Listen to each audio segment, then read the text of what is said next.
बेटा मेरी एक फ्रेंड है जिसे मैं बहुत पसंद करता हूँ और उसके साथ मैं शादी करना चाहता हूँ। ये आप क्या बोल रहे हो डैड?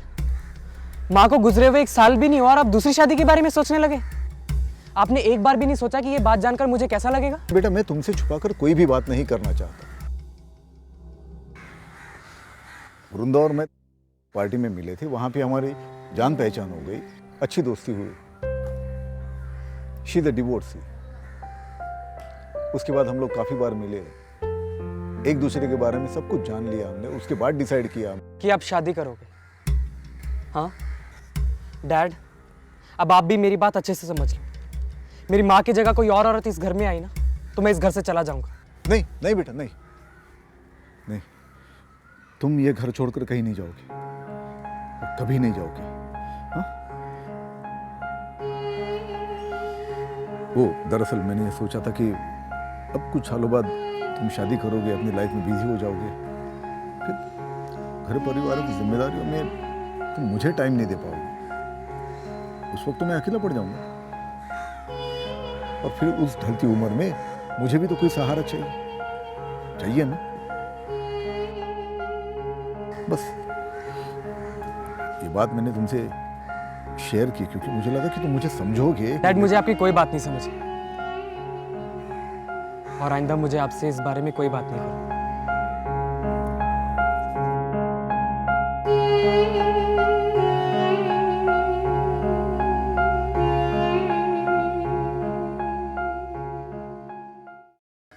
नमस्कार, मैं उज्जवल चोपड़ा आपका स्वागत करता हूं। जैसा कि आपने देखा, चिराग अपनी मां को खोने के बाद इस बात को मानना ही नहीं चाहता था कि कोई और उसकी मां की जगह ले। लेकिन उसके पिता हर्षद को अपनी जिंदगी में एक नए पार्टनर की जरूरत महसूस होने लगी थी और वो 35 वर्षीय वृंदा को अपना जीवन साथी बनाना चाहता था, जो कि एक डिवोर्सी थी।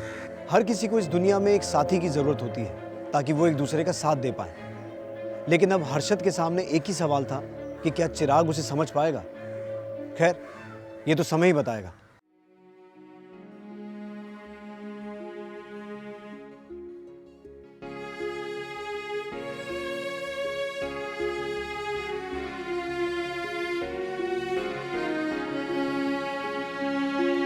अब तक नाराज हो मुझसे? हाँ, ये जायज भी है।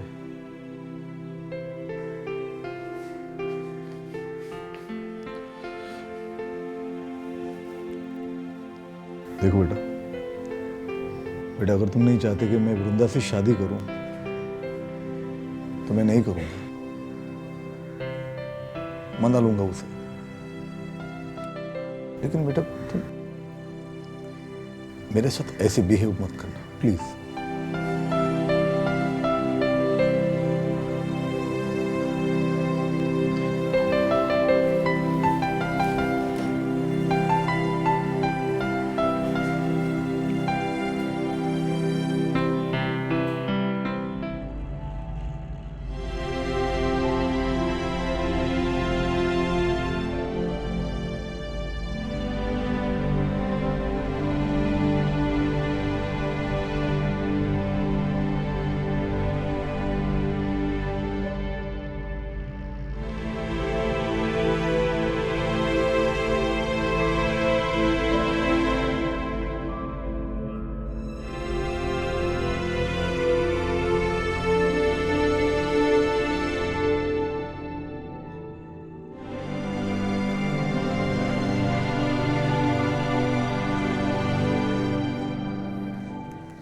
डैड। हाँ बेटा। डैड, अगर आपको लगता है कि वो आपका लाइफ टाइम तक साथ निभा सकती है तो ठीक है, आप कर लो शादी। पर डैड, मुझे थोड़ा टाइम चाहिए to get along with. And one thing dad, I will not give her my mom's place. और डैड, आप उनको बोल देना कि वो मेरी लाइफ में इंटरफेयर ना करें। I hope you don't mind.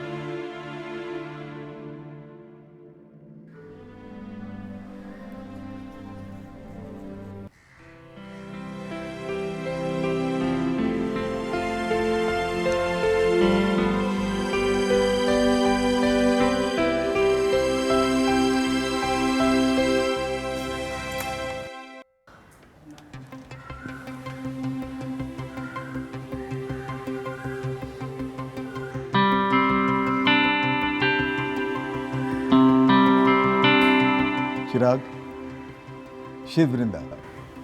वृंदा, ये मेरा बेटा चिराग। हाय। हाय, वेलकम।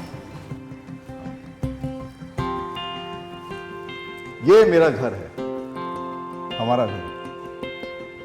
बाकी का घर तो मैं चिराग दिखा देगा। जाओ बेटा। डैड एक्चुअली मुझे ना प्रोजेक्ट बनाने में तो थोड़ा बिजी हूँ, तो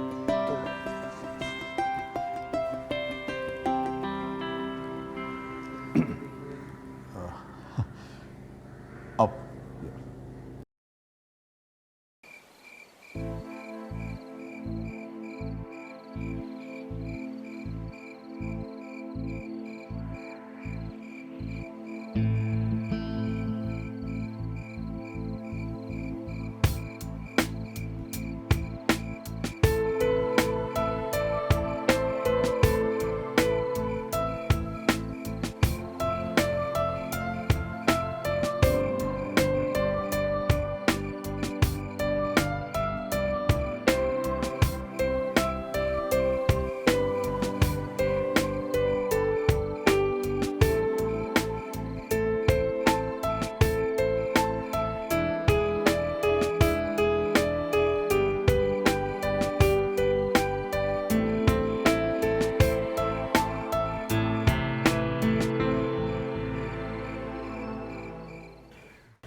coffee. Oh, thank you very much.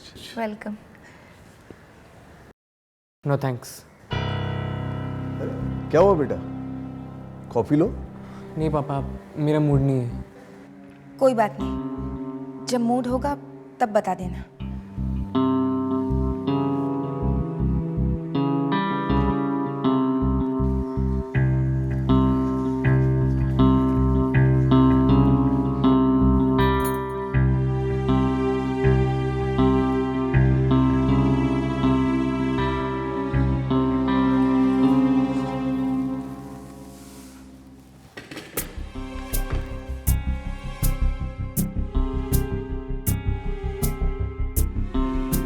चिराग, हाँ, क्या ढूंढ रहे हो? वहाँ मेरी बुक पड़ी हुई थी। कौन सी बुक? Logical reasoning? हाँ, कहाँ है वो? वो तो मैंने तुम्हारे रूम में रख दी थी। देखिए प्लीज़, आप मेरी किसी भी चीज़ के लिए बॉदर मत कीजिए। शायद डैड ने आपको बताया भी होगा। And please, this is my first and last request कि आप मेरी माँ बनने की कोशिश मत कीजिए, क्योंकि मेरी माँ की जगह कोई भी नहीं ले सकता। Please stay away from me and my things.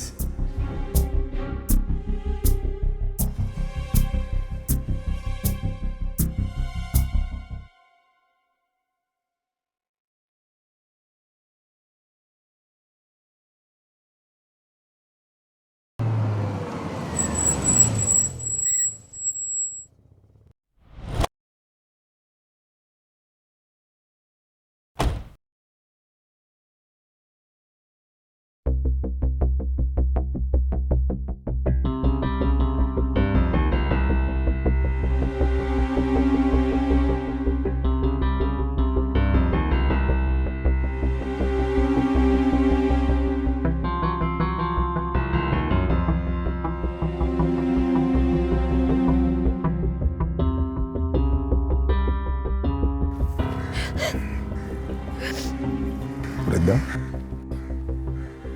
क्या हुआ?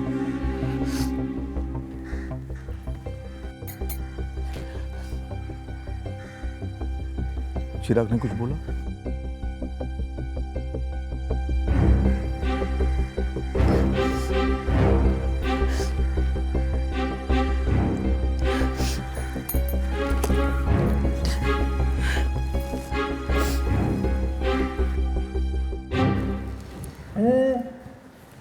एक और ले लीजिए ना।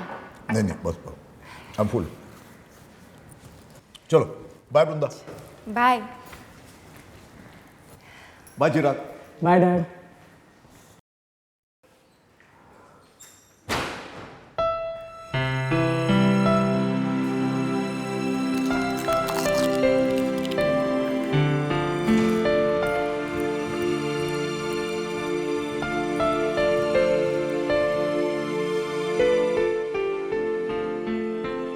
हाय। वो आई एम सॉरी, मुझे आपसे इस तरह से बात नहीं करनी चाहिए थी। Please forgive me.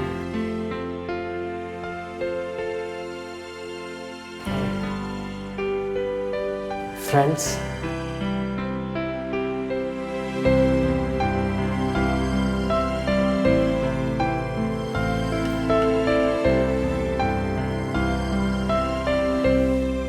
गुजरते वक्त के साथ साथ चिराग और वृंदा के बीच एक दोस्ती का रिश्ता पनपने लगा था। चिराग इस बात को समझ गया था कि वृंदा उसके डैड के लिए एक परफेक्ट लाइफ पार्टनर है और अब वो उनके परिवार का एक अहम हिस्सा भी है।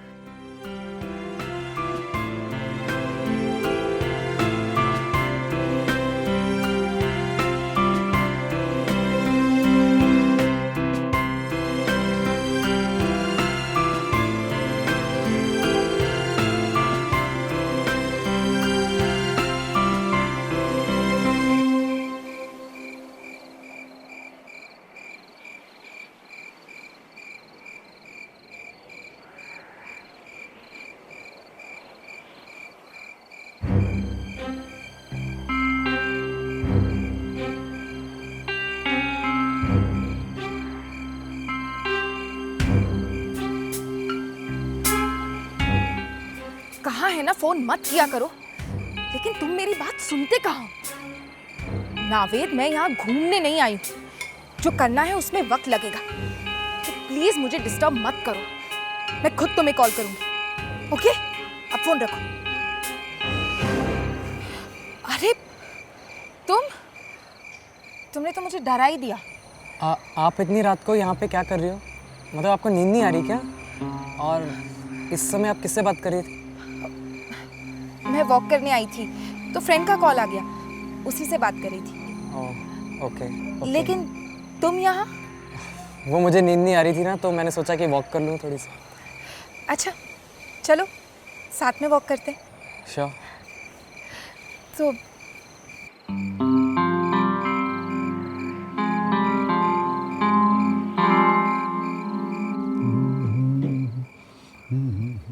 क्या बात है, आज बहुत खुश नजर आ रहा है। हाँ वृंदा, खुश तो हूँ आज।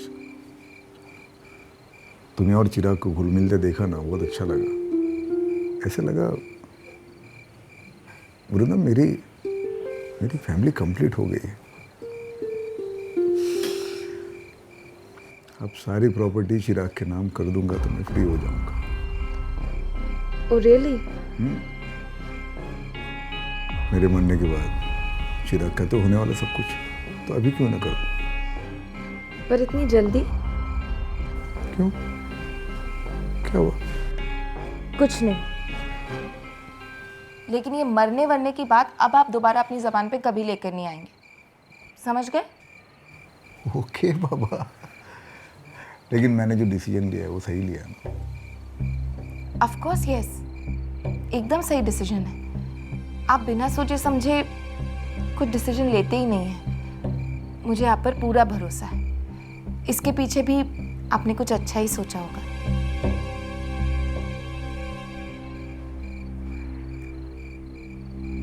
क्या हुआ, ऐसे क्यों देख रहे हैं? I love you. I love you to.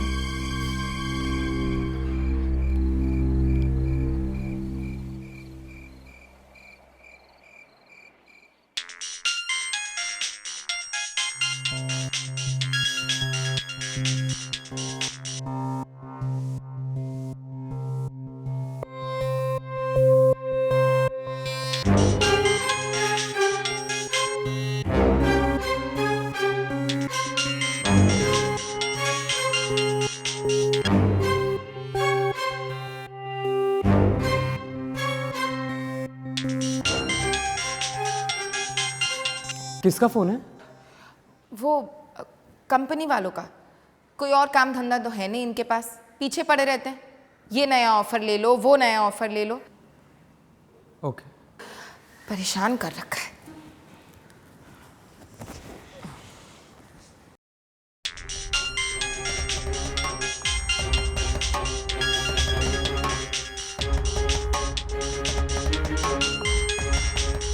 किसी नावेद का फोन है। कौन है ये? मेरा फ्रेंड है।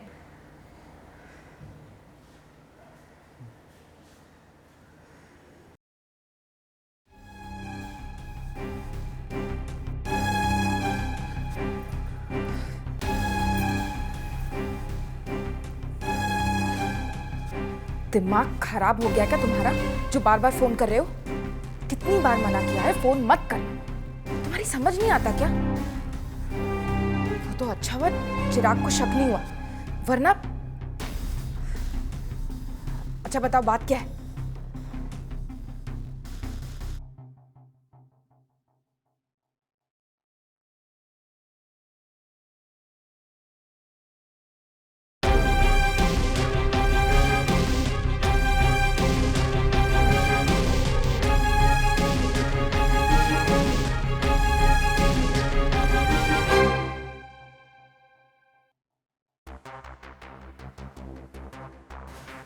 अरे तुम कब आए? मैं तो बस अभी आया हूँ, पर आप कहाँ थी? मैं मोबाइल बिल पे करने गई थी। Bill pay? वो तो ऑनलाइन भी हो जाता है ना? ऑनलाइन हो नहीं रहा था, इसलिए सोचा खुद ही शॉप पर जाके दे दूं। तो ये तो आप मुझे भी बोल सकती थी। हाँ, पर मैं तुम्हें डिस्टर्ब नहीं करना चाहती थी। ओह अच्छा, मुझे लगा मैंने आपको किसी आदमी के साथ देखा। वो क्या हुआ ना, अभी मैं घर आ रहा था ना, तो एक औरत एक आदमी को हक कर रही थी हमारे घर के पास में। तो मुझे लगा शायद वो आप होंगी। मैं नहीं तो, और मैं किसी आदमी को क्यों हक करूंगी? तुमने किसी और को देखा होगा। हाँ शायद मैंने किसी और को ही देखा होगा। मैं अभी आई, मुझे थोड़ा काम है।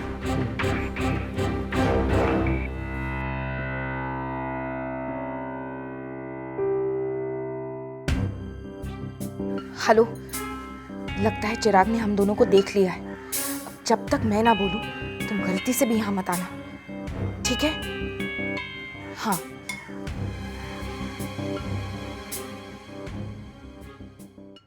डैड, आज जब मैं घर आ रहा था ना, तो मैंने वृंदा को किसी आदमी को हक करते हुए देखा।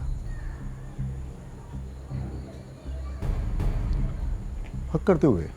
हाँ। होगा कोई रिलेटिव। लेकिन डैड वो कोई नॉर्मल हक नहीं था। पति था वो मेरा। क्या? हाँ, डिवोर्स के कुछ टाइम बाद से ही पीछे पड़ा हुआ है। चाहता है सब कुछ भुलाकर मैं उसके साथ वापस चली जाऊं, लेकिन मैं नहीं जाऊंगी। मैं उसके साथ एक पल भी नहीं गुजार सकती। लेकिन आप तो उसको हक कर रही थी। वो मेरे सामने अपनी गलती कन्फेस कर रहा था और रो रहा था। मुझे अपने साथ ले जाने भी आया था, लेकिन मैंने उससे मना कर दिया कि मैं उसके साथ नहीं जाऊंगी, और हम दोनों आज के बाद कभी मिलेंगे भी नहीं। वो तो हम आखिरी बार मिल रहे थे, इसलिए मुझे उसे हक करना पड़ा, वरना मैं तो उस कमीने की शक्ल तक नहीं देखना चाहती। लेकिन मैंने उसको देखा, वो तो रो नहीं रहा था। वो तो बिल्कुल नॉर्मल नजर आ रहा था। वो रो रहा था। आप झूठ बोल रही हो डैड, मैंने अपनी आंखों से देखा है, वो रो नहीं रहा था। लगता है चिराग अभी भी मुझसे नाराज है। चिराग, अगर तुम्हें मेरा यहाँ रहना पसंद नहीं तो मुझे बता दो, लेकिन प्लीज ऐसे घटिया इल्जाम मत लगाओ मुझ पे। वृंदा, वृंदा, रोना बंद करो। मैं कह रहा हूँ रोना बंद करो। मैं हूं ना तुम्हारे साथ। हाँ, चिराग जाओ अपने रूम में और पढ़ाई पर कंसंट्रेट करो। पढ़ाई पर कंसंट्रेट करो, मैं कह रहा हूं। जाओ।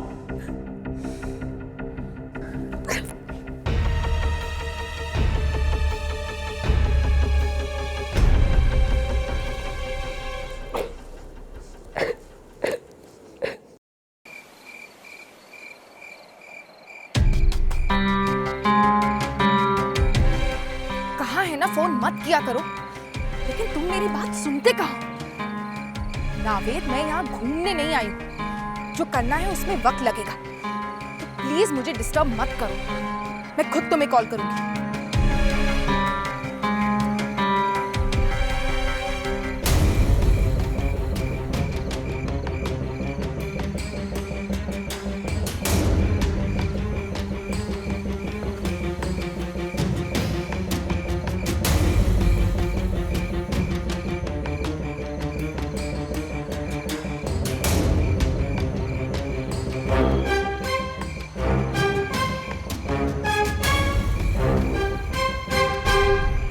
क्या हुआ, सोई नहीं अभी तक? As expected. देखो, तुम ना डैड को बहका सकती हो लेकिन मुझे नहीं। मैं ना तुम्हारी सच्चाई जान के रहूंगा। Oh really? वैसे कैसे जानोगे तुम मेरी सच्चाई? वैसे सच कहूं तो तेरा शक एकदम सही था। नावेद रो नहीं रहा था और ना ही वो मुझे यहाँ से ले जाने के लिए आया था। और एक सच बताऊं, नावेद और मेरा डिवोर्स कभी हुआ ही नहीं था। वो आज भी मेरा पति है। वो तो बेचारा मुझे मिस कर रहा था, इसलिए मिलने चला। कौन हो तुम? तुम हमारी लाइफ में आई क्यों? क्या चाहती हो हमसे? फिलहाल तो मैं तुम्हारी मम्मी हूं। वैसे तुम्हें क्या लगता है? मुझसे दूर रहो। फिलहाल ये बताओ, तुम हमसे चाहती क्या हो? Good night.